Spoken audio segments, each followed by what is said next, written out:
Hey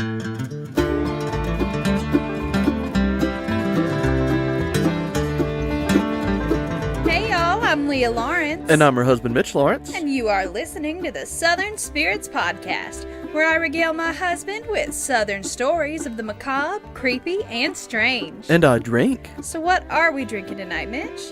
Our beer tonight is SweetWater IPA, brewed and bottled by SweetWater Brewing Company in Atlanta, Georgia. 6.3% alcohol by volume. Let's read the bottle. This mammoth IPA is dry hopped to the gills, delivering a kick-you-in-the-teeth hop chop. This beer is unfiltered, as with all SweetWater's brews, to leave all natural flavors intact. What I have to say about it is that I really like it a lot. I like all the SweetWater products. This one's really hazy and bitter, which is exactly how I like it, so I gave it a 9.5 out of 10. That's fancy. It's a good beer. You haven't tried it. Would you like a sip? Sure, let me try it. Yeah, go for it. Oh, Too much? it's not bad, but it's like licking the bottom of a beer can after it's set out for a while. I don't agree. I think these are very good. I mean, it's not a bad flavor, it's just, it's more concentrated than I would care for. When you say the bottom, do you mean the outside bottom? No, I mean like after, it tastes like a beer concentrate, you know what I mean? Like it's Yes. sat there for a while and the water's evaporated out of it and it's a little more than it should be. I can agree with a little bit of that. It's heavier than I prefer. Beer concentrate sounds real good to me. I'm Add sure water. it's a thing. Fuck yeah, dude. Moving on. Our shot in the dark for the night is Dettling Cask Strength Single Barrel Alabama Bourbon. Distilled, aged, and bottled by Big Escambia Spirits, LLC in Atmore, Alabama. 54.7% alcohol by volume. Let's read the bottle. Dettling Bourbon made history by being the first bourbon made in Alabama.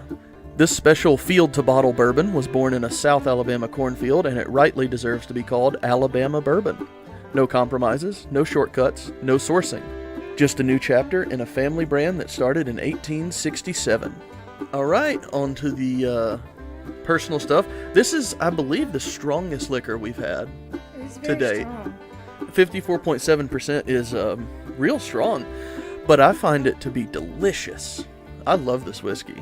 I know Leah doesn't care for it as much. Well, bourbon. Let's say bourbon. I'm not a bourbon person. It's not my favorite, but of the things that we've tried, it's very nice, and for being as high in alcohol content as it is, it's very drinkable. Yes. So, I agree with that. like I said, I'm biased because bourbon honestly would not be my first choice, but it's good. I can tell that it's well done, it's high quality, and the bottle is lovely. It is. They have two selections, at least that we found at the ABC store, the government liquor store. This is the high-end one. It's single barrel. This is easily the most expensive thing we've had. This is $69.99 before tax. I bought it today because I was like, I've been wanting to try this, and it's pretty freaking good. There is a cheaper, quote-unquote straight option that's in a green label. That's about $40, I think. We haven't tried that yet. We probably will at some point. I just wanted to get this one because I've been eyeing it for a while. Excuse me. And it's brewed right here in Alabama. And I'm going to keep the bottle because it looks like something from Snape's Potion Lab, and I does, like doesn't it. So I'm going to keep it for Halloween decorations once we're done with the liquor. Yeah, that actually, that's a pretty good idea. It's a potion bottle, look. You know, as long as we take that back label off, it looks great. Well, I gave it a 9.5 out of 10 on ice. Really good by itself. I also gave it a 9.5 out of 10 mixed with Coca-Cola because it just fits. It's really freaking good. The Coke doesn't overdo it with the sweetness of the liquor, and it's just a really good bourbon and Coke. So that gives us a 9.5 out of 10 overall. And that's it for the alcohols this week. Leah, what do you have? We have a new patron. We do? We do. We have a new patron, and her name is Jen. Hey, Jen. Hey, Jan. Thank you so much for joining the Possum Passel. Welcome. Your sticker will be coming out soon. We got them. Well, we don't have them in person yet. They printed this week, and they're supposed to be shipping soon. So, yeah, we'll have those Possum Passel stickers out to all three of our patrons as soon as we get those in our hand. And if anybody wants to get on that Possum Passel train, please join us over at Patreon. What's the Patreon? It's just patreon.com/Southern Spirits Podcast. Yes, that's it. And we have a bunch of different levels that you can pledge at, from $1 all the way up to $20. And any little bit that you can donate to our little tip jar there would be absolutely wonderful. It's going to allow us to, provide more content by buying better server space, that kind of thing. So if you like what we do and you want to see more of it, drop us a couple bucks every month and join the Possum Passel. We'd love to have you. And to the other patrons that we haven't forgotten about you. Your stuff will be in soon as well, and you will get all of your goodies, and we'll get with you about all the specifics with everything else, because the other people have been high-end subscribers that have, some specifics with them. Yeah, so we've got the t-shirt ready to go. We've got that kind of thing. So, yeah, it's going to be exciting for everybody involved. So if you want to get involved, patreon.com/Southern Spirits Podcast. We'll see y'all there. Well, what's next, Leah? I think we should go right into a funny place name. Okay, we can do funny place name. All right, well, today we're going to the lovely town of Uncertain, Texas. Uncertain? Uncertain. I don't believe that's the name. It is. I'm uncertain. Well, the city of Uncertain was incorporated in 1961, and they had elected a mayor and 5 aldermen, and I don't know what an alderman is. So I don't either. I assume it's like a town council. And they all got together and they were going to apply for township, and they were tossing around a couple names, but they hadn't quite decided. So when the original residents of the area worked on filling out the application, under where it says, name of the township, they put uncertain because they were going to come back to it and name it later. Well, when they turned it in, they were like, yeah, sure, uncertain. And they officially recognized the town as being named Uncertain. So it just stuck, and they're like, well, fuck it, don't want to change the paperwork now. So that's how we got Uncertain, Texas. Well, this is a perfect example of why you don't take your, you don't get your cake made at Walmart. When the cake shows up and it says something witty, that's why, that's just why you don't turn things in like that. You come up with your own shit. Add sprinkles just in icing on it. They wrote on it, lemon cake. Special request. Yeah, that's basically it. Oh, that's the whole thing? Yeah, that's it. Uncertain Texas was just because they were uncertain of what they wanted to name it, and they fucked up the paperwork. How fun. Mm-hmm. That's my favorite thing about these funny place names is the simplicity of it all, because these people they just don't give a fuck, Nope. The town, who does that? The town, who names the towns? Like, when you turn in paperwork, who is it that makes that decision? Says, oh, well, I guess they're calling it uncertain. The mayor and the 5 aldermen, apparently. I still don't know what an alderman is. If y'all know what an alderman is, I don't email either. me. Sounds like town namers, though. I guess. Well. Anyway. Whatever. Well, what do we have next? All right, well, I guess we should go directly into our very first story of the night. Do it. All right. Well, tonight we are going to Selma, Alabama. Oh, that's fun. It's close to your hometown. Uh-huh. Now, the story that I'm doing is the Ghost of Sturdivant Hall. And this particular ghost story I first heard told in the book 13 Ghosts and Jeffrey, which I've mentioned before, by Catherine Tucker Wyndham. Yes, you love that book. She's amazing. I love her so much. And I just went down a Catherine Tucker Wyndham rabbit hole today, and I was playing stuff on my phone while I was doing paperwork at work today. Well, it turns out that she recorded a bunch of those stories for like the Alabama Public TV, and those clips are on YouTube. So if you want to hear the most wonderful storytelling, just magical grandma, basically, like country grandma too, just telling these old tales, go look that up on YouTube. Just type in Catherine Tucker Wyndham. It's a little grainy looking video because they clearly recorded it off of like a TV, but it's great. The audio is good, and you'll get to hear how wonderful Catherine Tucker Wyndham is for yourself. Is she a C or a K? K. She's a K. Catherine? Catherine with a Y. Oh, God. Yeah, I know, right? Y'all, good luck finding this person. I promise you it's worth it. She has the most beautiful, magical Southern grandma voice, and I love it. But anyway, So we're gonna do the Ghost of Sturdivant Hall, and this is it. So Sturdivant Hall is actually a mansion that was built in 1852. Well, they started it in 1852, but they didn't complete it until 1856 because it's a big-ass mansion. It's a big Greek revival structure. It is just freaking massive, honestly. And it was built by a guy named Edward Watts. But after it was built, his family decided to move to Texas, which is really strange. You just spent $65,000 in 1852 money. That's so much money. Yeah, on all of this, and he was like, "Oh shit! Well, I'm going to Texas now, so I gotta sell this shit." So, on February the 12th of 1864, right after it was finished being built, Watts sold it to a guy named John McGee Parkman, who is our main story character protagonist. There you go. There you go. The guy, y'all. the main dude. Got it. Yeah. So he was a local banker. He got into banking at 17 years old. And, through that time, he worked his way up in the bank and banking. I don't know what you do to bank. I think that's right. I think you got it.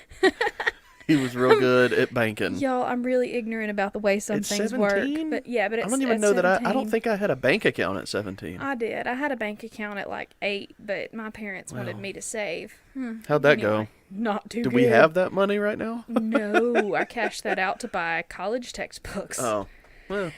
Anyway, Something. so the American Civil War happened, and then it ended, and by that point in time, he was about 29 years old, and he had become the bank's president, which is insane. How old was he? 29. At 29, he was the okay, that's not too bad, It's but still a little weird. It's real But, young. after the Civil War, able-bodied men were at a premium, so maybe he was the best of what they had left. Mm-hmm.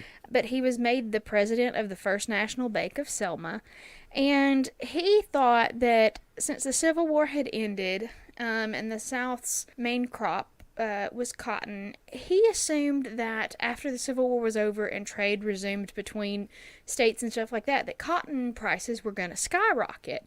So he invested heavily in cotton's futures. And basically, the price did not rocket, and he lost a fuck ton of money. He was just real bad at it. So, I guess, moral of the story, don't make the 29-year-old the president of your bank. Yeah. But, other banks in the area had also lost money. It wasn't just him, but his was pretty spectacular. Spectacular enough that, now at the time, during Reconstruction, the military had placed a governor of Alabama. So he was a military officer that was acting as the governor of Alabama until all of that Reconstruction stuff had finished. Mm-hmm. So the governor at the time's name was Wager Swain, which... Wager Swain. Okay. It's a great name. But he was like, dude, something's fishy. That's weird. And so he took possession of the bank and he arrested John Parkman. And for what? What did he do that was illegal? Well, that's the thing. It was being shitty, I guess. I don't know, at his job, but they arrested him officially for embezzling. So they believe that he took the money, but it was just irresponsible investing. Yeah. But basically, he thought that something was fishy about it, and so he had him arrested. Yeah. And they took him to the old Cahaba settlement, and they put him in the jail there. Well, he was sitting and awaiting trial and just hanging out in the jail. But a lot of the townspeople... Oh, wait, I missed the important part. Damn. Oh, no. Go back. Rewind for a second. Pretend that didn't happen. Y'all don't know anything. No. They know a lot of stuff. But anyway. Okay. But as they were arresting John, they took him from his property. And as they were... cuffing him and pulling him off to jail, John Parkman swore that he would never leave his property until his name was cleared. He wouldn't leave it again. So, yeah. that's important because he comes back later. Spoilers. So everybody in the town didn't think he did a damn thing wrong because, like I said, other banks had done similar things and lost a lot of money, and they thought that it was just northern aggression, basically. Yeah, it always is. Yeah, around here. But anyway, they thought that he was being unfairly treated and held as a captive when he hadn't done anything wrong. So they were like, you know what? We're going to break that motherfucker out of jail. Now, shot in the dark. Oh, hold on. Wait.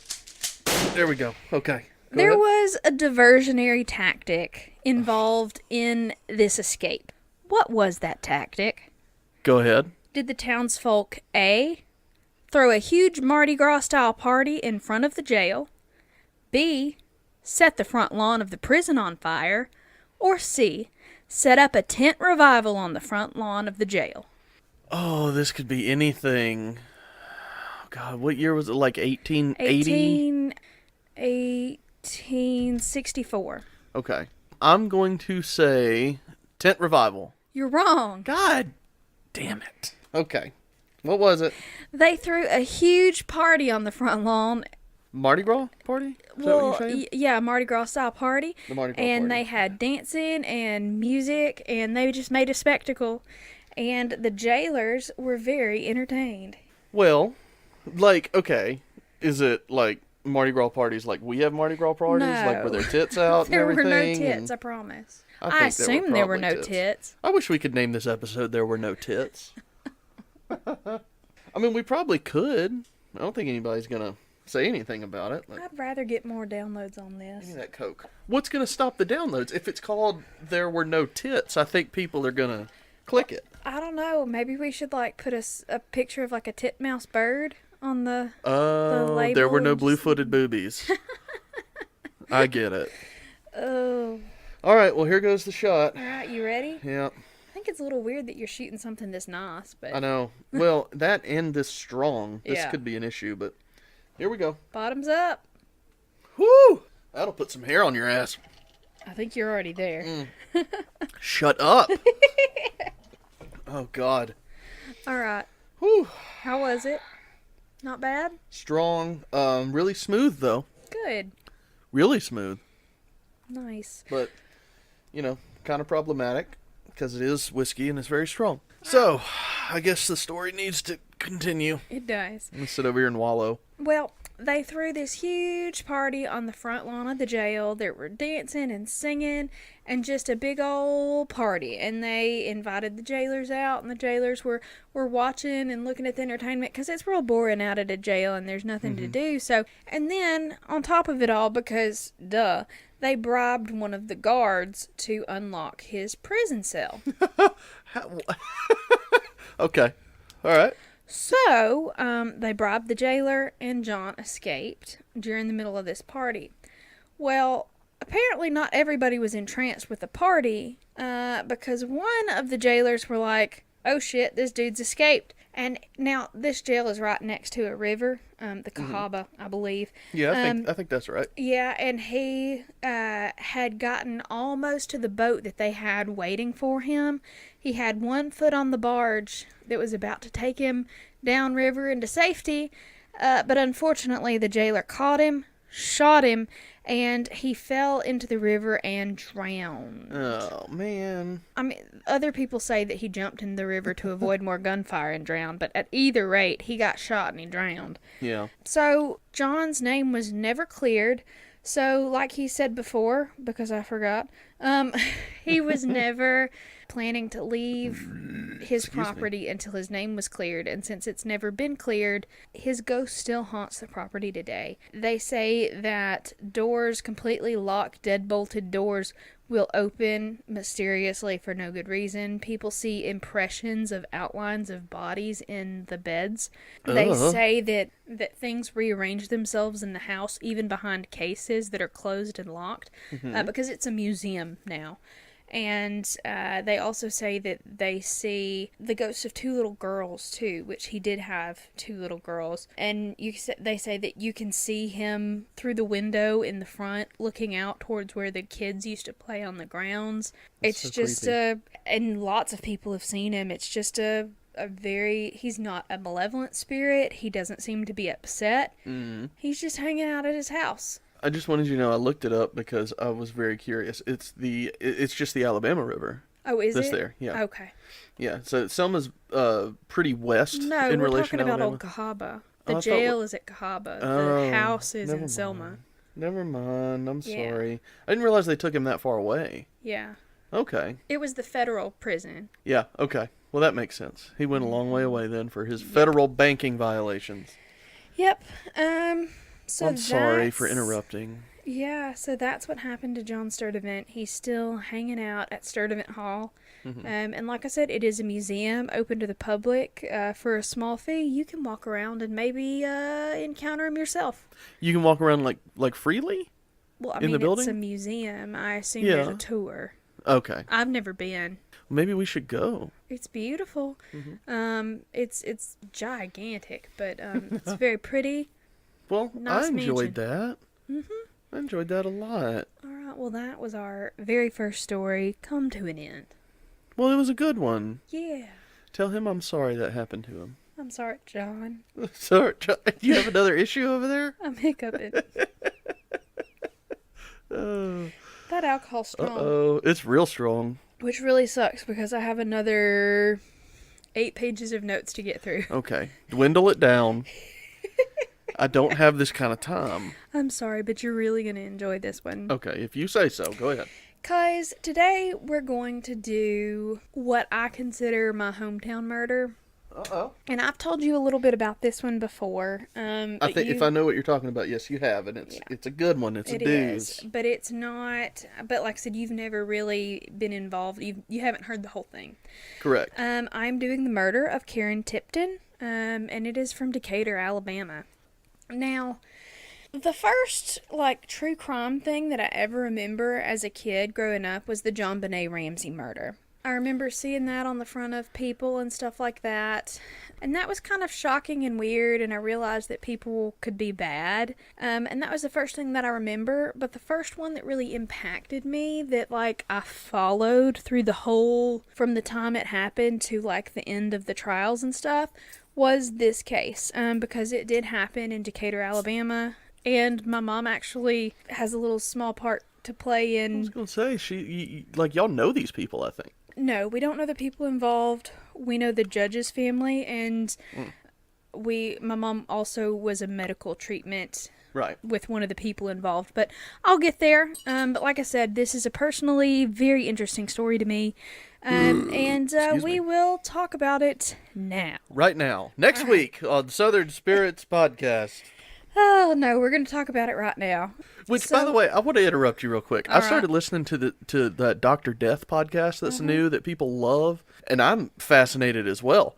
But the issue is, and one of the main reasons I started listening to it is because I also listened to Harmontown, and they brought this up on there. But hearing about it and listening to it are completely different things. They interject this terrible story of this man cutting into bodies with ads for socks. They talk about it on Harmontown, and you're like, okay, that's funny. And you listen to it, and it's and he drilled a screw into direct muscle. And then this guy interjects and goes, you know what's uncomfortable? Not having fresh socks. And it's so fucking weird. But anyway, I didn't want They've got to pay for their shit. If some sock company wants to put in right here, I will dance around a sock commercial. Story. It's not just a plain generic ad. They are putting it in their story, and it's so uncomfortable. I don't care. Now, with that being Bombas, said, get at us. with that being said, you know what's murderous? What? Not having fresh underpants. That's why MeUndies. No, we don't have a deal with MeUndies. God, I wish. MeUndies, give me some cash. Maybe just some underpants. I hear they're comfy. I just wanted to throw that in there because if you haven't heard Dr. Death, I recommend it. It's fascinating. I'm almost done with it. But you will be completely thrown off by the sock ads. Trust me, because it is jarring. I'm sorry for that anecdote. Are you ready for a murder story with no sock ads? Well, we'll see. we might get a donor, not a donor, a sponsor here in the next few minutes. Oh, that would be awesome. Anyway, I'm not kidding. What's I awesome? will shill for some Fresh sock socks. They're not paying us for this, Mitch. You've got to calm down. Anyway. Well, yet. So, on March the 12th of 1999, it was Decatur, Alabama, and that's just like down the street from us. Yeah. And Right up the road. David Tipton, who is the wife of Karen Tipton. No, he's the husband. I mean, you're right, the husband. Sorry. Well, Got that I don't know. backwards. Hey, don't assume. He might be the wife. No, I'm pretty sure he's the husband. Okay. Wait a so- second. I just remembered something from a while back. Can you stop interrupting me? There. It's from when I missed the shot in the dark. I'm very upset with you, sir. Can Okay, you go please start my story? Please. All right. So, David... Wait a minute. God damn it! I'm just fucking around. Go ahead. I will end you. Go ahead. I'm sorry. Go ahead. I'm a little drunk. I don't trust you I'm a little now. drunk. All right. I'll be It's quiet. hard to start. I'll be quiet for at least 45 seconds. Go. I know you're gonna fuck with me. All right. On March the 12th of 1999, Dr. David Tipton was coming home from work, and he noticed a deadbolt open in his garage, which was weird, but maybe not, like, super weird. Maybe his wife Karen had just, like, accidentally forgot to relock it when she came back in. So he was like, whatever. He goes inside, and he spots that the alarm panel from their wall, from like their security system, was off the wall and laying on the kitchen counter. He was like, that's really weird, but their alarm system had been having problems, and so maybe he thought, like, she'd taken it down to do something to it, you know. So he didn't think anything of it, but he sort of went in a little further and got to the foyer. Foyer? Yes. The entrance to the home to hang up his coat. The front door. Yeah. He spotted some blood droplets on the tile there. Uh-oh. And he was like, that's weird. So he goes upstairs to try to find his wife, Karen. And he's hollering around and he isn't getting any response. And as he gets up the stairs, he finds her body. And he said that she was so bloody and beaten up that she was almost unrecognizable. She was completely nude at the top of the stairs, and she had been viciously stabbed 28 times. And the killer Did he had count? also slashed her throat. Oh. Did he count? No, this is like later Okay. forensic stuff. Okay, that makes sense. Yeah. Well, that's sad. It's upsetting. So he called 911. He reported that his wife had been murdered, and he did not know where his children were because his wife was the one that got their kids home from school. So the police officers showed up. They investigated the house looking for clues. They found the kids who had never been picked up from school, and they got them back safely. And so immediately the first suspect is going to be the husband. Yes, I agree. So the crime scene was a little weird. Dr. Tipton had reported that Karen's purse and some of the jewelry that she had in the house were missing, but there was no evidence of any entry being forced at all. And generally speaking, in a robbery, you're not going to get a vicious murder. If someone's going to be murdered in a robbery, it's probably going to be like a single gunshot wound. It's very intimate to stab someone with a knife, much less stabbing them with a knife 28 times and cutting their throat. Like, that's sort of a passion crime, you know, when something like that goes down. Correct. So, like I said, they immediately believed that the husband could be part of it. Now, the police believe that Karen was murdered somewhere between 1 p.m., which was when she ended a phone call that she, like the phone records show, she had made a call to a friend, and that ended at 1 p.m., and they believe that she was supposed to leave the house at 2:30 to get her kids home from school. So they believe that's the window where she was murdered, somewhere between 1 and 2:30. Now, Dr. Tipton's office manager confirmed that he left his office in Huntsville at 3:30. So he's a psychiatrist, and he's working in Huntsville in some of those medical plazas around the hospital up there. And just so everybody who doesn't know the lay of the land, from where we live in Hartselle, it's like Hartselle and the next town is Decatur and like the next town is Huntsville, basically. Yeah. it's kind of like, it takes us 35 minutes to get to Huntsville, so it's like 15, 20 minutes. Huntsville to Decatur, probably. He was saying he left Huntsville at 3:30, and his story was that it would have been 4:15 at the very earliest when he arrived home, which makes sense because they live out in the rich suburb parts of Decatur. On Chapel Hill, a big, beautiful, fucking gorgeous McMansion kind of thing. Did you say McMansion? Yeah, like, it's not a full-blown mansion. They have a McDonald's in the mansion? That is a standard, like, architectural, like... I've never heard that term before. for, like, a... It's like one of those, you know, all the big-ass houses of all the rich doctors in Decatur, how they all just sort of look a little bit the same. They're those big, standard, big brick houses. Well, it's like that everywhere. You know, yeah, but people when you're call in a those neighborhood, McMansions. I've never heard, because they're all uniform. Yeah. I get it. Yeah, they Yeah, but any kind of rich suburb, it's going to be like you have one of 4 house designs to pick from most of the time. So, you know, I get it. I just never heard that before. I've never heard McMansion. I've heard cookie cutter house. It's kind of the same thing. kinda, but like richer. Yeah. So he... McDonald's serves cookies. What do you mean richer? I don't know what that meant either. I'm really drunk. All right. So he was like, the earliest he could have gotten home was 4:15. So he thinks that's around the time that he got home, and the 911 call was made at 4:27. So we've got sort of a nice little timeline there of what could have happened. So they quickly ruled out Dr. Tipton as the suspect because they didn't think he was there in time, basically. Mm-hmm. Now, they being the police, Decatur Police Department was under a lot of pressure to catch whoever did it, to figure out who did it, because... It's a high-profile thing right there. It's a huge high-profile case.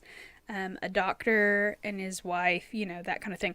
Like, in Decatur, there are shootings occasionally in some of the, like, rougher parts of town, meth deals, that kind of thing. But for the most part, people don't get brutally stabbed in their home. This isn't a high homicide area. The crime is relatively low. I mean, it's lower in Hartselle, but Decatur's not that bad. There are very few places in Decatur that I feel unsafe walking around at night. There are a few places, but not many. So like I said, it's very unusual to have had a murder like this go on there. So everybody's like freaking out and basically putting a lot of pressure on the police department to catch someone. Well, they went days and days and there were no solid leads until about a month later. There was a high-speed chase that involved chasing a shoplifter, and it ended up with the arrest of a 24-year-old guy named Daniel Wade Moore. So within 24 hours, they basically believed that they had found Kieran's killer. Now, 2 days after...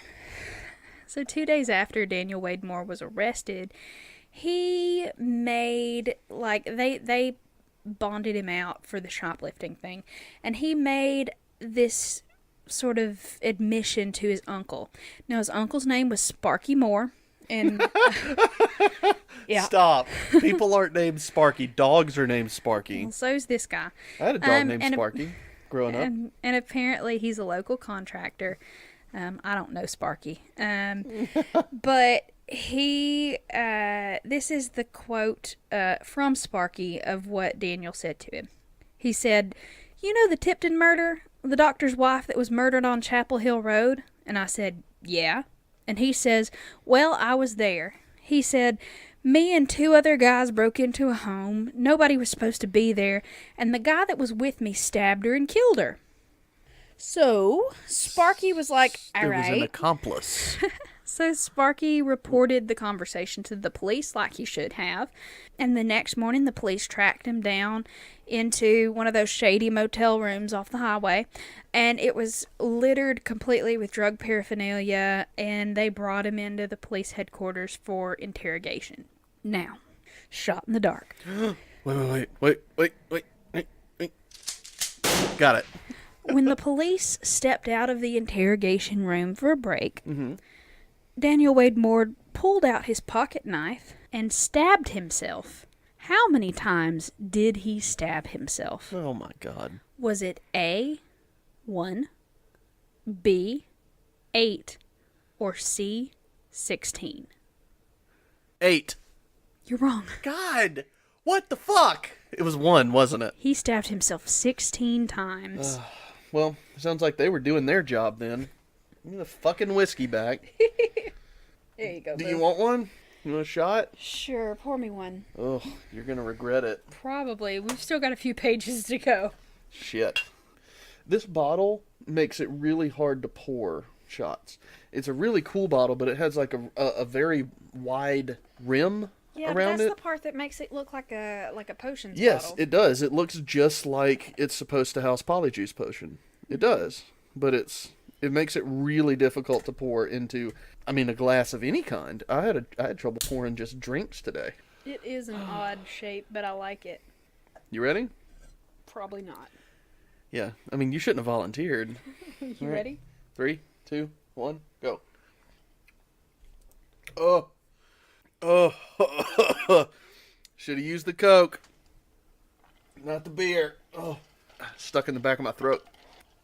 Do you ever get that with shots where it just sticks in the back of your throat even though you've swallowed it? Mm-hmm. Wasn't sure if that was just a me thing. No. Hold on. I gotta do something. There we go. I remember that one. I know, right? It's rough. It's smooth though. It's not initially, and then like it hits me and my whole body got hot, and now I'm like having the sweats. Yeah. This is what happens. Whew. This is my life the last few weeks. I haven't gotten a fucking shot in the dark in ages. You should really start cheating. I know.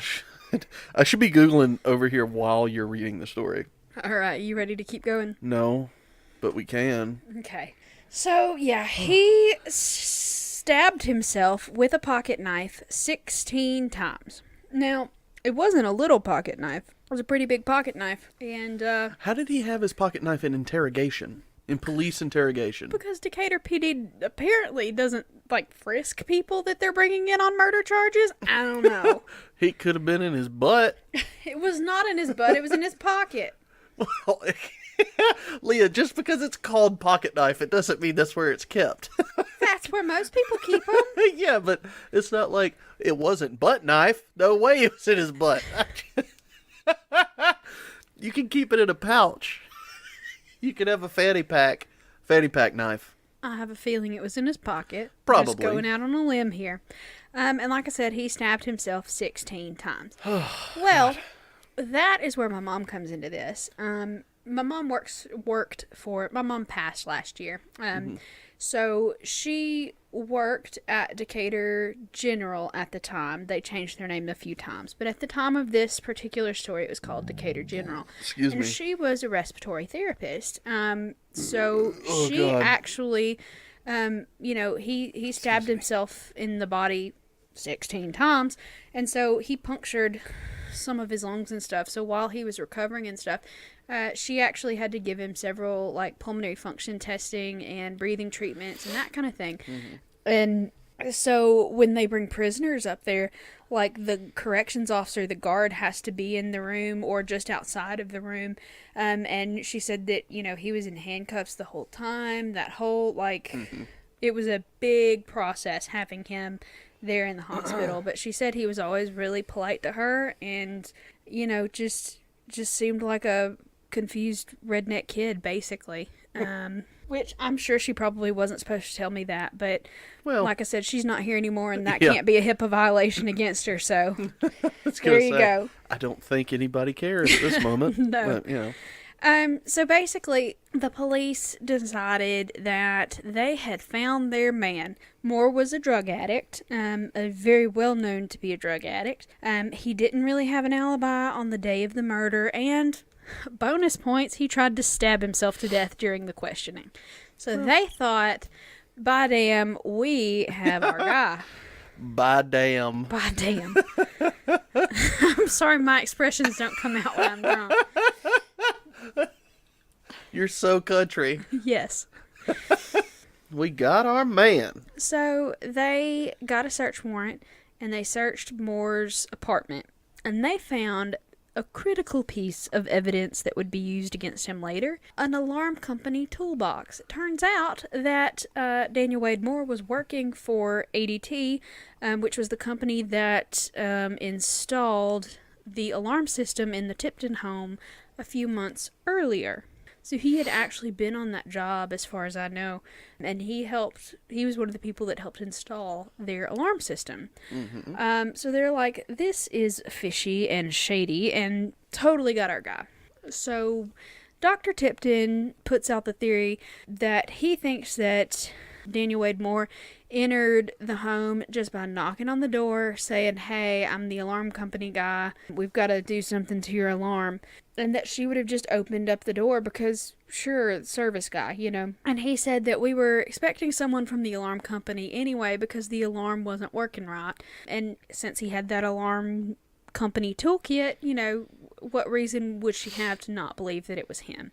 So the investigators pieced together sort of what they thought happened in the house using, you know, the forensic evidence that they found. Well, they think that the attack started downstairs in front of the fireplace in their great room. Her first injury was probably either a stab or like a slash on the back, and her sweatshirt was forcibly removed, and then they forced her upstairs, and there was a blood trail going all the way upstairs. Ugh.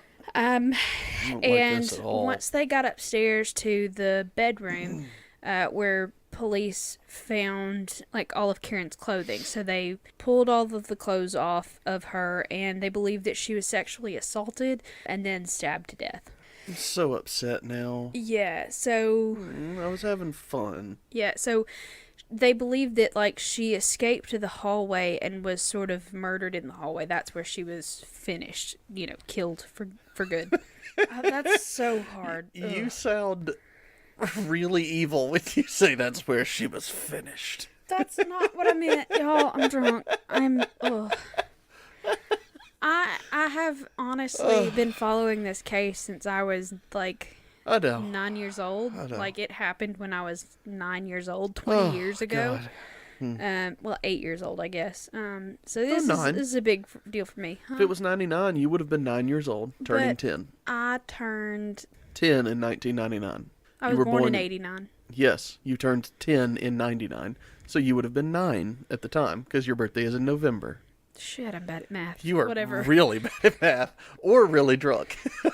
Can it be both? I think it's both. I mean, I think it's both. I hope it's both. Because if it's just math, we're going to have a talk. This is a quote from the time in one of the papers that Dr. Tipton was saying about Daniel Wade Moore. Quote, Daniel Wade Moore confessed to involvement. Daniel Wade Moore is an absolutely 100% profiled match to someone who would do a crime just like this. That's what crackheads do. End quote. Who said that? Dr. Tipton, Karen's husband. Well, okay. That's the victim statement, basically, you know. We'll get there. I mean, you don't take that as gospel.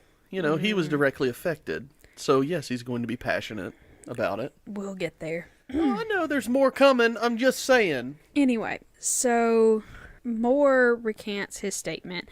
He says, this is a quote from Moore now, I was nowhere near it. I didn't have anything to do with it. I don't know who did. And basically, he said that he just wanted, like, he had been arrested for that shoplifting offense. And his family bailed him out. And his thing was he just wanted his grandfather and his uncle to leave him alone because they were trying to basically scare him straight. You know what I mean? I'm so confused. How did they come into it at all?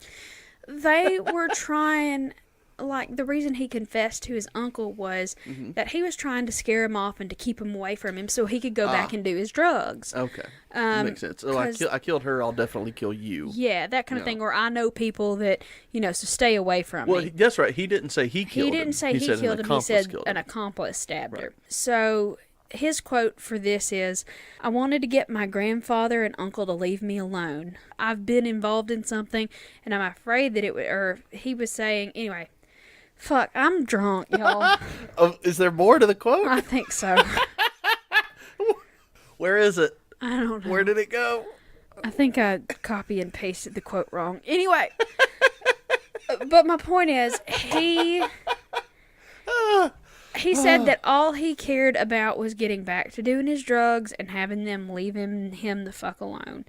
And basically, Sparky, the uncle, comes back and eventually is like, yeah, I don't think he actually had anything to do with it. I think...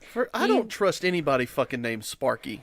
I think he's made up the whole goddamn thing. But he said that, yeah, he really thinks that he was just after more drugs and wanted to be left alone so he could do more drugs, instead of us trying to get him in, like, a rehab of some sort and keeping him straight. What drugs specifically did he do? Was it just the spectrum? I think it was a little bit of everything. Yeah. From what I've read, crack cocaine and methamphetamine. Okay. Those are drugs that you can work on. Yeah. You know? You can maybe not do them and go to work, but, you know, you can do them and hold a job. Yeah. Kind of. Me. You know. Debatable. I don't know. Installing alarm systems on crack sounds like a hell of a time. Who knows where the wires go? Not that guy, because it was clearly broken. Anyway. He broke it, though. So, basically, Daniel Wade Moore is like, look, I wasn't involved. There was nothing. Anyway. And it turns out that the case against Daniel Moore was really circumstantial. No one saw him entering the house. No one saw him leaving the house. And the next door neighbors that they had a group of pavers working on the driveway next door. Like they were paving, doing a concrete driveway for the people next door, and none of the crew that was working on it noticed any cars coming or going, didn't see him at all.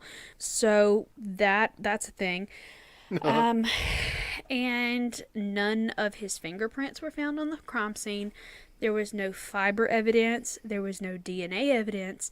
Nothing was found in his truck, his motel room, or his apartment. The only evidence that they had that he was even there at all were 2 hairs. And they sent these 2 hairs off for DNA testing. But that DNA testing was inconclusive. So they sent it off to another lab and they did mitochondrial DNA testing. Now, mitochondrial DNA testing can't give you a specific person, yes or no.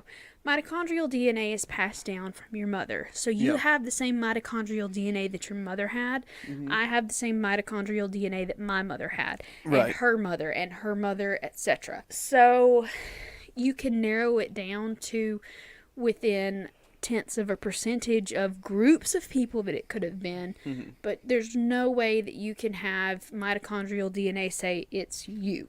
Isn't this how they found the Golden State Killer? Didn't they do mitochondrial DNA in that?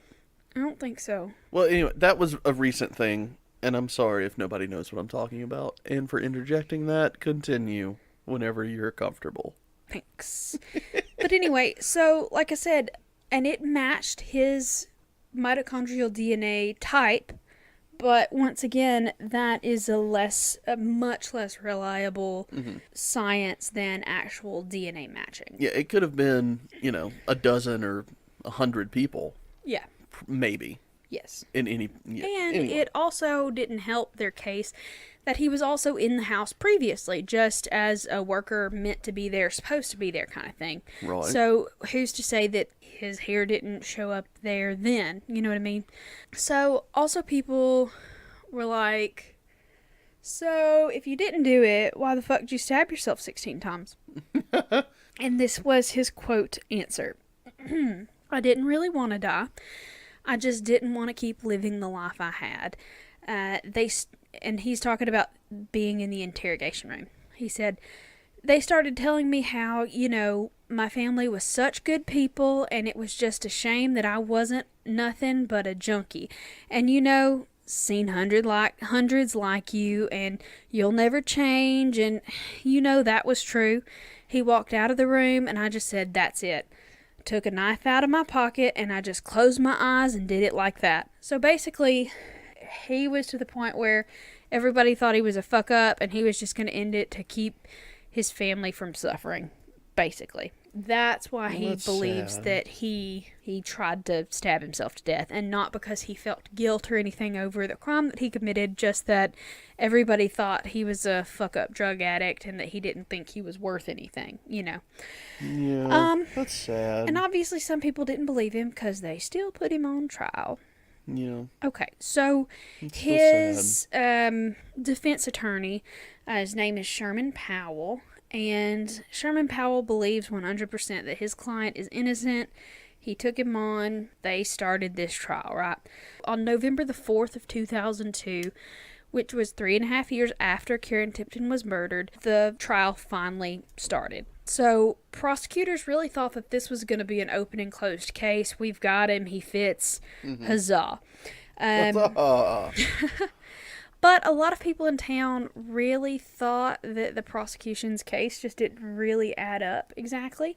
Basically, everybody was like, drug addicts are going to pick a much easier target. This place was attacked. This is a very expensive suburb, a very expensive neighborhood. Everybody has like security systems and alarms and videos, and just, if you're going to rob someone in Decatur, it's not going to be this neighborhood. It's just not. Yeah. It's very risky. So they're going to pick a much easier target if they're just looking for drug money. And they said it wasn't really just a murder, that it was like someone was pissed the fuck off at this person. It was passionate, like you said earlier. It was a passionate crime. And this is a quote from Bob Tressel, who was a crime scene analyst that the defense team hired. And he said the murder was personal. And this is his quote. This escalated from just a conversation between two people in an argument into a fight and ultimately into a stabbing murder.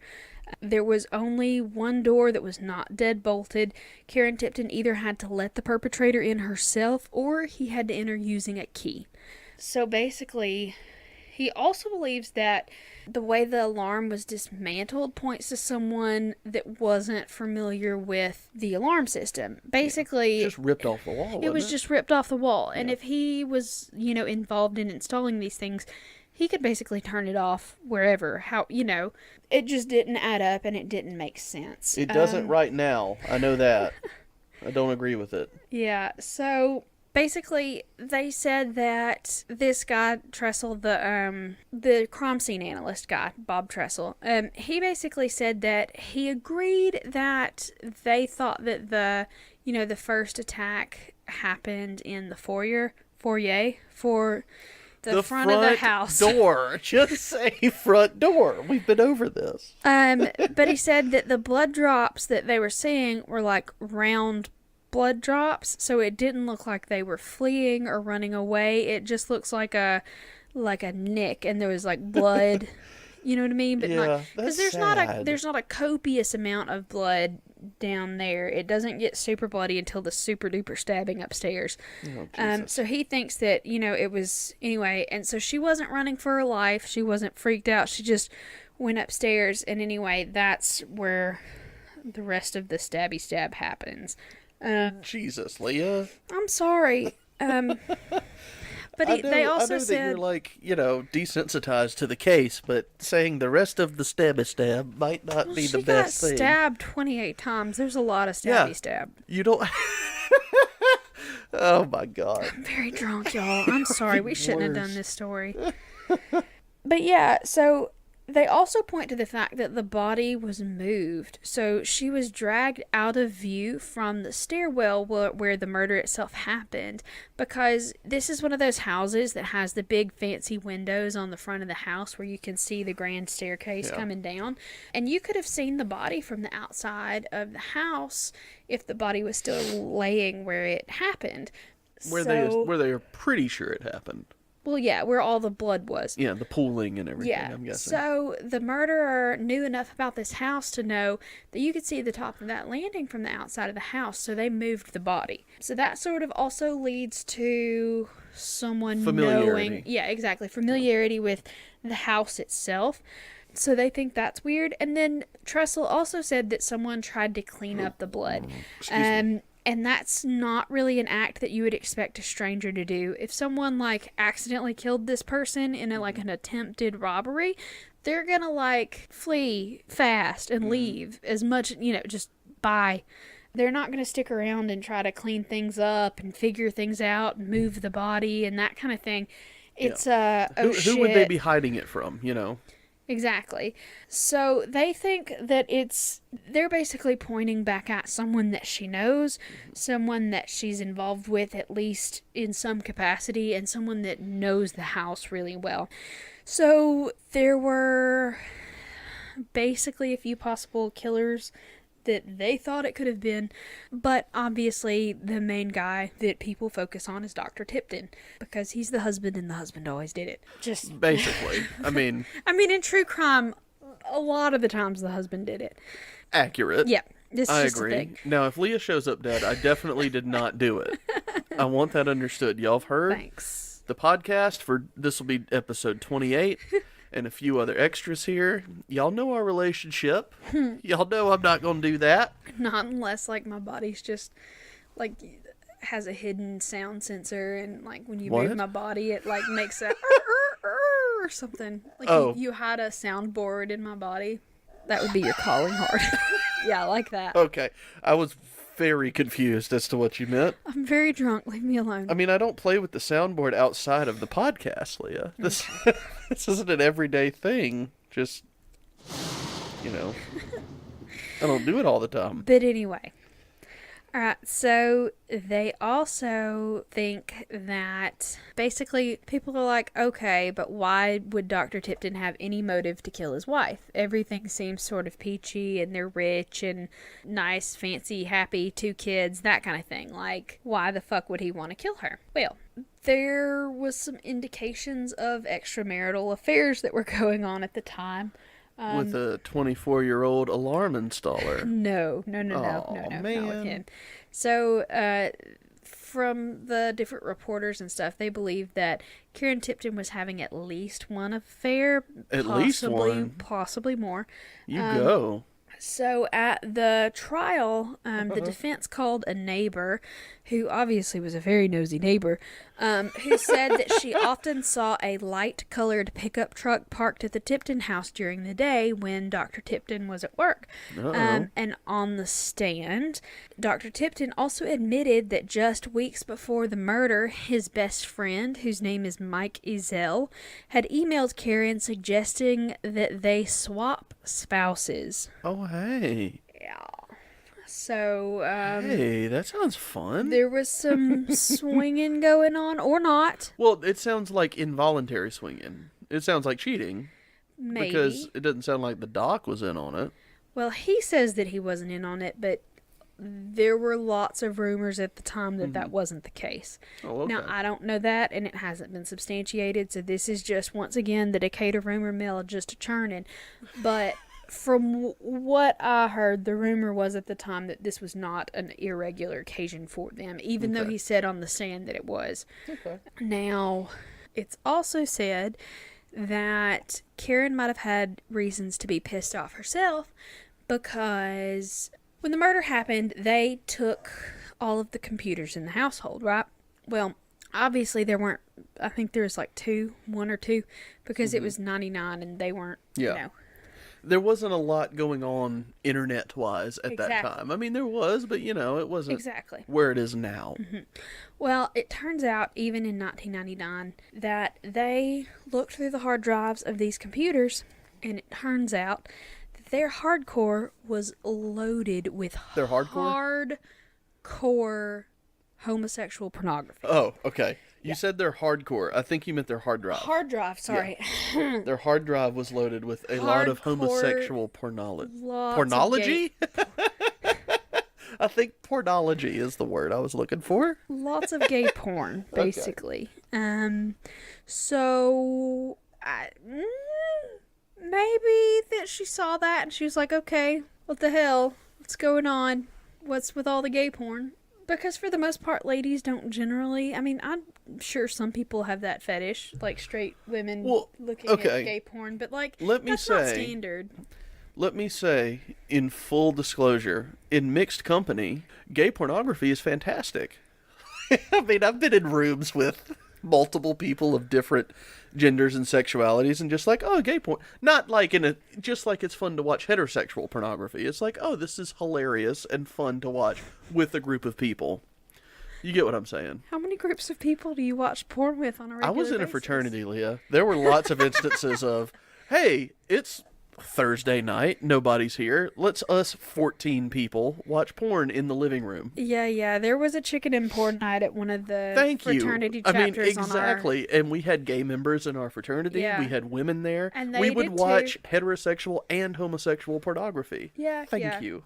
I've been there too. I understand. The fried chicken was delicious, but anyway, The fried chicken was delicious. it came from the gas station down the road, and they make really good fried chicken. How was the skin? Well, it was like chicken fingers. It wasn't like. Okay. Anyway, that was a weird. It wasn't. You made it weird. There, yeah, I did make it weird. Thank you. But anyway, basically, yeah, that was sort of weird, and people were like, "Wait," and that sort of sparked a bunch of controversy and lots of rumors in the area. Now, here is a quote from Dr. Tipton that makes me uncomfortable. He said, Go ahead. "Nobody that knew me would consider me capable of doing such a crime. Am I capable of killing somebody? Yup. Am I capable of killing a loved one? No. Am I capable of torturing my wife to death? That's crazy." Where was this quote made? Was this like on live television in an interview? Because that would be hilarious. It's through 48 Hours Mystery, and you Oh, can go watch really? that. You can go watch the episode. It's fascinating, and they had to do a couple of updates, and we'll talk about that later. But yeah, 48 Hours Mystery. Y'all go look at that episode. That man did not help his case. No. All right, and here's the rest of the quote. "It's easier for people to think of me being a killer than it is for Daniel Moore to be a killer. It scares people to think that some stranger off the street could show up in your house and the next minute you're in a torture chamber. But in the end, you really kind of need to look at the evidence." But speaking of the evidence, there was no blood, there was no fingerprints. They had 2 hairs that DNA testing did not have any conclusive evidence to prove that it was him, and they sent it off for that mitochondrial DNA that was iffy anyway. But could they prove that it was the husband, though? They never investigated the husband, that's the problem. Well, that's stupid. Yeah. So, like I said, they even said that she was sexually assaulted, and I never saw anything where any of the fluid was taken. I don't believe there was a rape kit done. There was some really fucking shoddy they handled this real police well. work going on there. It was, I mean, and granted, they don't do homicides like that very often. It's not common, and a lot of the times in rural police departments, they just don't have as much training in that kind of thing, because mostly what Decatur PD does is set up for parades and pull people over, Bust meth labs. Yeah, they do that There's a a lot of meth around here in That Alabama. is true. They arrest teenagers for pot and As we've discussed recently. find meth labs. That's about it. There was a meth lab, chalk up job, guys, but the homicide's probably not their thing. They go to trial, and actually, just an interesting story, when this trial happened in 2003, my brother was a senior in high school. And we have, in senior year in Hartsell's school system, you have to take a civics class and a government class, which is the same class. One semester at civics, one semester it's government. We had the same with health and computer in 9th grade. Continue. That was random. No, we took sex ed in one semester and computer in the second semester. All right. I just remembered that. Thank you for that. Oh, that made me happy. I'm sorry. But anyway, so he actually went to that first murder trial. That was one of the things, you went to a trial in your civics class. So he went to Daniel Wade Moore's murder trial, right? So on January the 23rd of 2003, Daniel Wade Moore, after 2 days of deliberation, the jury came back and they sentenced him to death by lethal injection. So by February, he was the newest inmate on death row in Alabama, and he was hanging out in a cell just waiting, like you do on death row. Well, death sentences automatically go to appeal, right? Correct. So his attorney, Sherman Powell, got to work and started working on his appeal. Well, it turns out a few days later, a new witness came forward with information that completely contradicted. You got this. Lord, y'all. Contradicted the timeline that the prosecution put forth in the trial. So, in a sworn statement, their neighbor, Pam Smith, said that she saw Karen Tipton at her mailbox at 3:30 p.m. on the day that she was murdered. And that pushes the timeline an hour back from... Yeah. And that puts Dr. Tipton in the time frame of being home when that happened, or when it possibly could have happened. And Pat Smith said that she called the police right away, but she never heard back from the police after she initially called. What do you mean right away? Like after the murder? After the murder happened. Okay. She said, hey, I saw Not her. when she was out at her mailbox, obviously. Uh-huh. Okay. Yeah. She said, I called the police. They basically just didn't want to fucking talk to me. And the police claimed that they have absolutely no record of Smith's call. They didn't know she was there. No, nothing. Didn't know. It was like somebody not should at have been all. fired for taking that phone call. Well, when the reporters from the Decatur Daily asked whether she thought that the police had just lost the call, Smith said, I don't think that my story fit in with their theory, and that's what I think. Yeah. That basically they just ignored her because it didn't go along with their timeline and their quote-unquote evidence. Mm-hmm. So basically this leads them to believe that the police had been suppressing some evidence in the case. So Powell, the defense attorney, immediately filed a motion for a new trial. And what happened over the next... Not even an appeal of the first verdict? No, like just a full-on new trial. Period. Yep. And eventually, the prosecutors turned over a 245-page report on the Tipton murder that was compiled by the FBI. And it was a report that the prosecutors had repeatedly denied existed. So the judge in the case is Judge Glenn Thompson, who, like I said, I know that family. They're great people. He's hilarious. Love him to death. Basically, he had asked... in court, under oath, officially, is there any other evidence, that kind of thing, and... Yeah, like he's supposed to do. Yeah. Yeah. Well, I mean, like, just doing the normal judgely duties. Right. And this is... Okay, here is the quote from the Judge Thompson, who, was the judge over that trial, talking about basically the withholding of evidence and that. So he basically, Judge Thompson agreed that, the prosecutor was Assistant Attorney General Don Valeska, and he accused him of intentionally suppressing evidence and willfully defying the orders of the court to win a conviction. So this is the quote from Judge Thompson. He said, the lead prosecutor for the state stood in this courtroom, and I'll quote him. He said, there ain't no such thing as an FBI report. He looked me in the eye and he said that. It infuriates me when someone lies to the court. So he basically denied that, and the Assistant Attorney General said, no, it wasn't a lie because it wasn't an official report. It was just the FBI's pretty official. 265-page... 245 or 265? You said 245 earlier. Whatever. It was a lot of pages. It's over 200 pages of FBI An excessive report. amount of pages of report.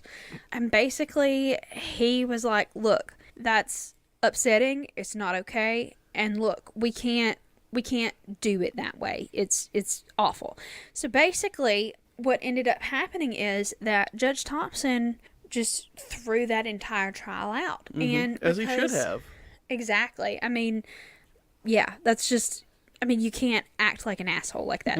That's a complete, just heinous misappropriate. I don't know. It's wrong. Let me interject. Wrong. Let me interject for a second. Let you gather your thoughts. Because I want to talk about something. I'm cranky and I'm drunk. Quick question, unless it involves some spoilers coming up. Were the prosecutors or the attorney generals ever brought up on charges on this? Okay. Not that I'm aware of. It doesn't mean that they weren't, but There's a I'm not aware. podcast that I also listen to that's called Wrongful Conviction, and it's run by a guy who works with and for the ACLU, I believe. And I'm pretty sure that's what it is. I honestly can't remember now who he works with, but it's a bunch of stories of people who have been basically done wrong by the government in these cases. And the thing that they bring up over and over and over again is how if the people accused of these crimes lie, they go to prison for longer than they should. If the prosecutors lie, absolutely nothing happens to them. Yeah. Ever. And that's basically what happened. There are very few of these where they talk about, okay, this person is in prison for 5 years, but if the person who's accused of the crime lied, they're in prison for 40 years. Yeah. You know, something along those lines. It's very... But nothing ever happens to the prosecutors when they literally suppress evidence. Mm-hmm. Ever. It doesn't happen. Because they're quote-unquote not criminals. Mm-hmm. Because they work for the state. They're regarded as high people who are white-collar attorneys, you know. Yeah. Well, like I said, Judge Thompson was like, look, we can't do that. I hate that, you know, maybe a criminal is going to walk free, but we can't. We have to abide by the rule of law, mm-hmm. and we have to do this right. So he completely overturned the verdict and the sentence, and because of what he believed to be double jeopardy laws, mm-hmm. that they've tried him once for murder, and if he's acquitted of that, if it's thrown out, you can't try him again for the same thing. Unless they have other evidence. New evidence, yeah. But the only evidence that they had was the evidence that literally exonerated him, right? Precisely. I mean, what else are they going to do, right? So like I said, Judge Thompson has been... Now, there is a website called, I think, KarenTiptonMurder.com or .org or something like that. When you Google her name, it'll come up, and it is run by what I believe is probably her husband. And they smear Judge Thompson one way and down the other, but just don't believe that shit, y'all, because honestly, I do know the judge personally, and just one of the, like, I don't think he wanted to acquit this guy, but it's just, you have to follow the rule of law. If you're not going to do it properly, there's no point in it. You know what I mean? Like, it's the state of our country right now. If it doesn't go your way, it's wrong and immoral and everything, and it's just flat out factually wrong, you know, and legally incorrect to say that the judge did something wrong in the case. Yeah. You know, so like I said, there was an uproar, and people supported him, and people detracted from him, and all of that stuff. But I personally, obviously, believe that he had the right idea. Well, there was such an uproar about it that the Alabama Court of Criminal Appeals decided to stay that decision, and they reviewed Judge Thompson's decision to free Moore. So they stayed all of those proceedings. So instead... So he remained in prison, right? He remained in prison. Well, he was out for less than a week, and then they brought him back in. Wow. And so the Alabama Court of Criminal Appeals decided that, okay, Judge Thompson's right. This isn't cool. He definitely deserves a new trial, but we don't believe that's double jeopardy because the first one didn't, you know... Mm-hmm. Didn't play out right. It's basically a hung jury, basically, is what they're treating it like. So they're going to give him a mistrial, exactly, basically. So they're like, okay, we get your point. The judge was right, but we think that it's not a double jeopardy, so we're going to try him again. So he goes on to have a second trial. And when I was a senior in high school, I'm 5 years younger than my brother is, so he went to the first trial. In 03. In 03. In 08, I went to the second trial. So I went to the murder trial, the second one of Daniel Wade Moore, and we sat there all day listening to the driest goddamn testimony. It's got to be amazing to be like the civics teacher and be like, ooh, there's a juicy murder trial this year, so we're going to take our students then, you know? Because otherwise you're going to like property tax cases and shit. And you have to go to, like, they take a trip to court every year, but like... Yeah.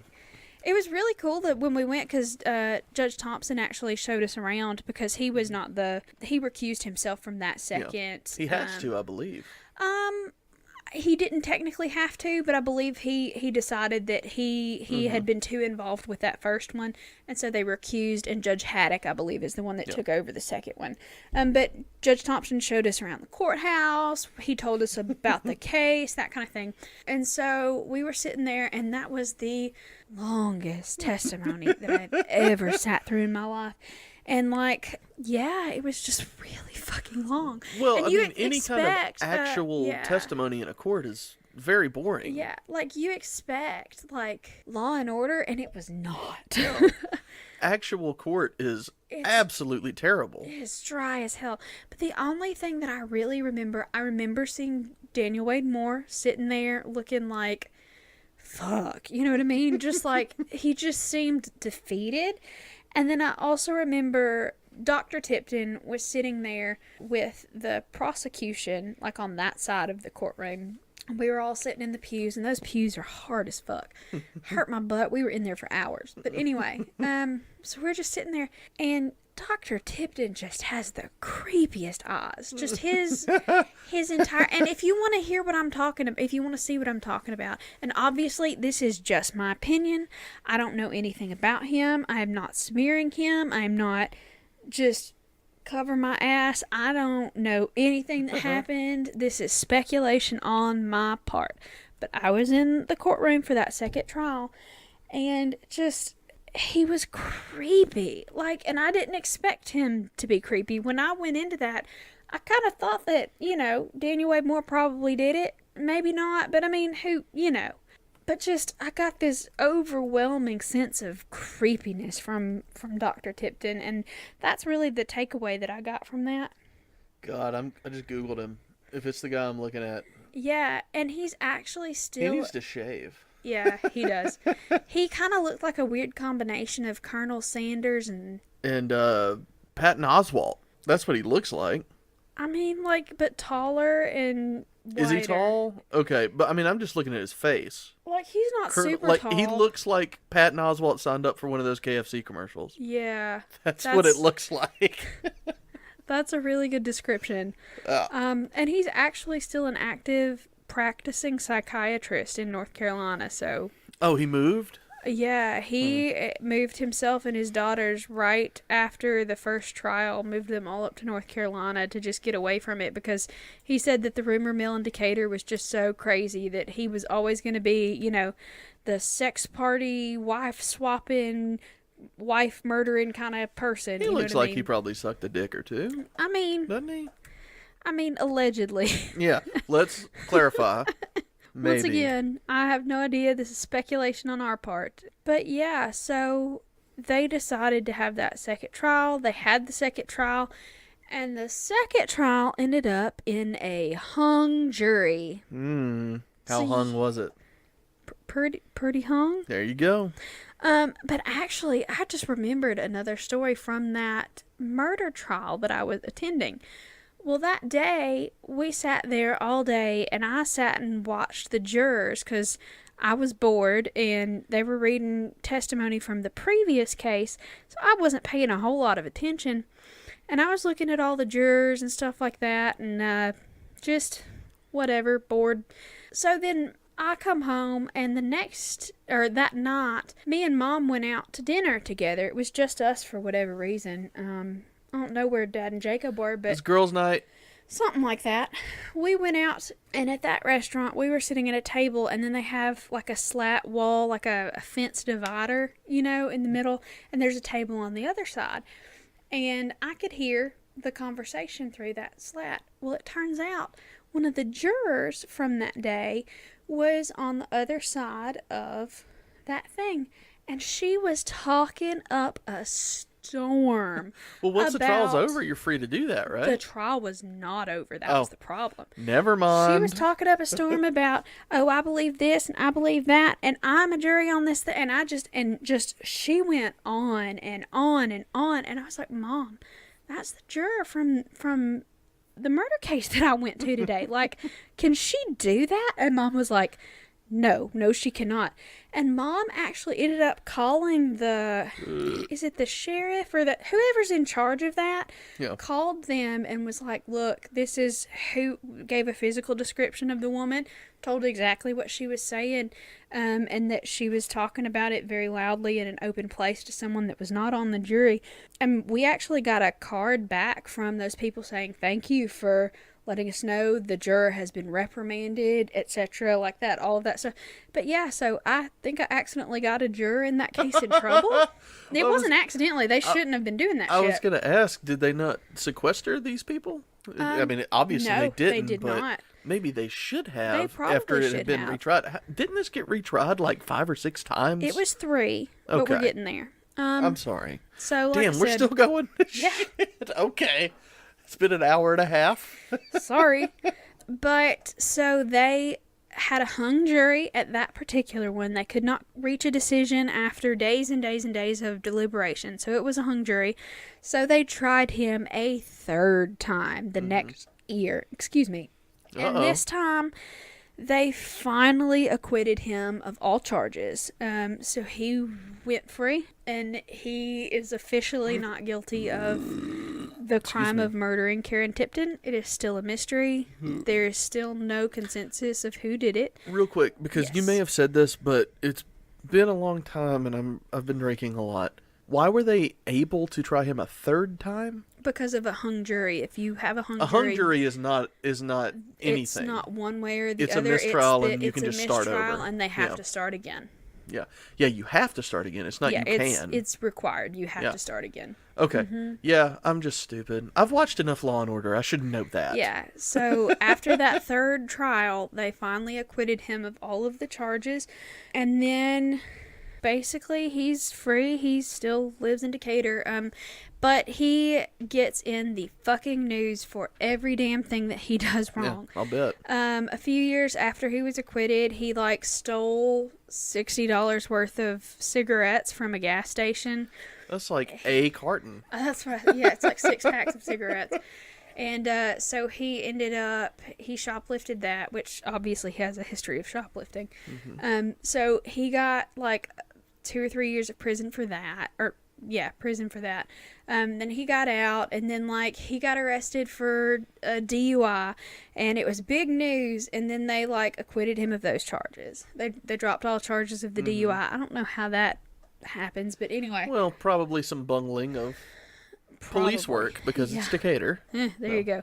And then recently, honestly, last month, it was in the Decatur Daily again, and every time that he gets charged with literally anything, they put a whole write-up of he was accused of doing all this, and he went to this trial and that trial and this trial, but he was acquitted, and they have to drag that shit up it's not news for anybody. But anyway, he was driving without a license, and he got arrested for that, and it was a news story again. That's not a news story, y'all, but yeah, he's still not for most people. No, but he's still hanging out. That's the story of Daniel Wade Moore, Karen Tipton, and Dr. Tipton. And like I said, he's still a psychiatrist. So if you live in North Carolina, Maybe avoid the Tipton practice. or don't. He has an okay who Yelp knows? score. Who knows? I mean, we can't get in trouble. No, we can't. Let's not try to get in trouble. Nope. Nope. I am not recommending him or disrecommending him. Just, he has a fine Yelp score. It's fine. Does he? He has a good Yelp. Well, it's not Yelp. It's whatever Whatever their thing rating is. system is. But so that's what it is. I think you know who I think did it, but I can't say that. So whatever. Well, I don't, but I also don't care to delve any deeper into it because that would just be wrong. Well, like I said, there are very few suspects, and I don't think Daniel Wade Moore did it. So there you go. So it was the neighbor who saw own her at the mailbox. I seriously doubt it. She was a nosy neighbor, but I don't think she was that nosy. Oh, she was nosy, all right. But anyway. You're right, we can't go making statements. No. But anyway, it was no one. No one did it.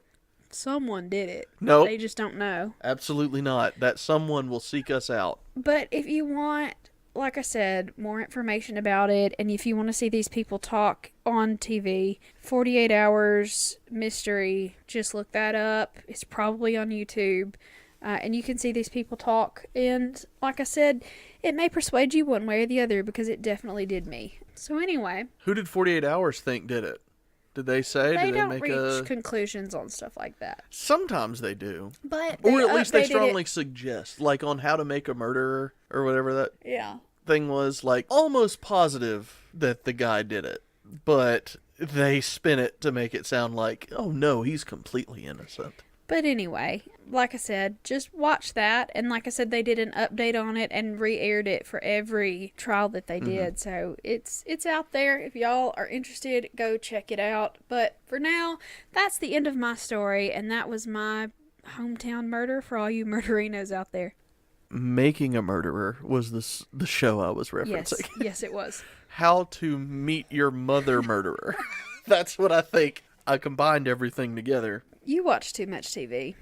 I really don't. I'm into Better Call Saul right now. That's fun because it's new now. Excellent. But, you know, you have to have watched Breaking Bad to make this show worthwhile, I think. Cool. So y'all get into those.